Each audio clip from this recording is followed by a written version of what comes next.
Hello, this is Digital Seduction, and for this series I'm going to show you how to make a fairly nice looking and complex material using only one texture. So right now I've got my rocks example. There's DX11, tessellation, and displacement here. There's a normal map, and there's a diffuse map and specular, all coming from one texture. So the texture I've got here is just the basic diffuse, but it's also got an alpha. So there's the alpha.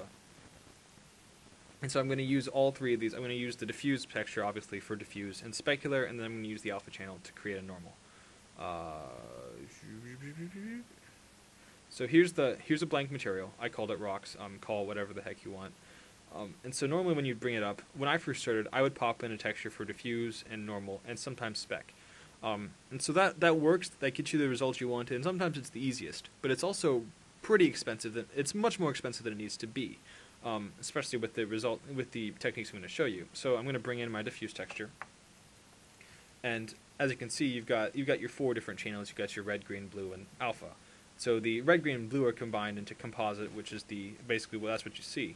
But other textures, such as specular textures, they're often just grayscale, which means you're wasting three different channels. And that's kind of ridiculous, especially when I'm going to show you what one channel can do. So you've got your diffuse, and I mean that looks fine. Obviously, it could look a lot better. But I mean, for material, sometimes that's really all you need. So if you saw that in a game, I mean, you'd probably be like, there's no depth, but it's not that bad. But so then, what often you want, the best way to make it pop really is to get a normal map in there. And so the normal map, I mean, it's the fake bump map. It's not fake bump map. It's a bump map. So let's bring out its height from normal map, or normal from height map. Sorry. And so if you click on this, you double click it to bring up the material nodes that created it. So what this does is it uses texture maps to create a normal map.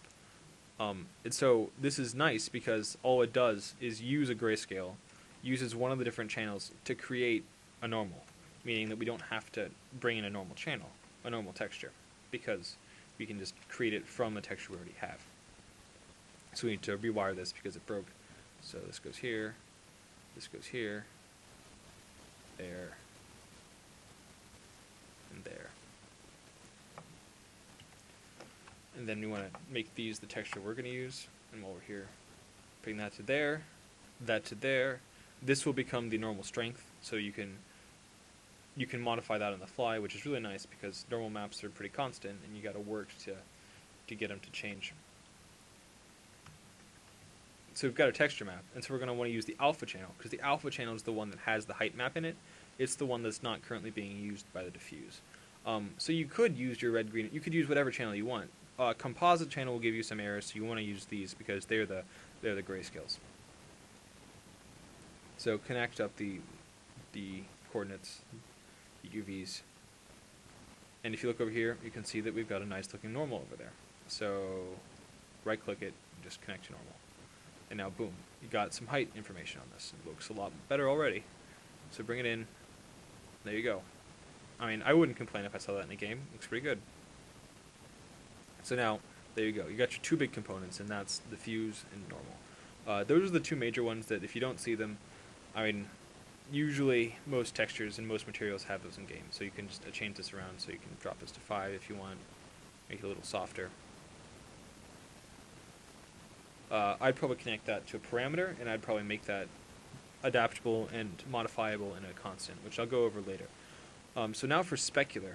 Often for specular, what I'll do is I'll multiply the texture by itself. And so then basically what happens is it makes the lights and darks really apparent, because the darks become really dark and the lights become the only ones that are left. So I'm going to take that and then just saturate it.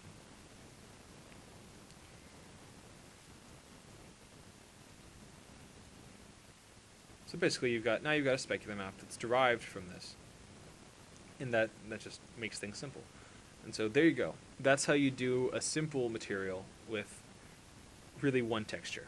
And so you got your UVs, you got your normal maps, and you got your diffuse. On the next part, I will go over how you make it a more complex texture using DX11 and bump offsets for parallax displacement. Alright, I'll see you then.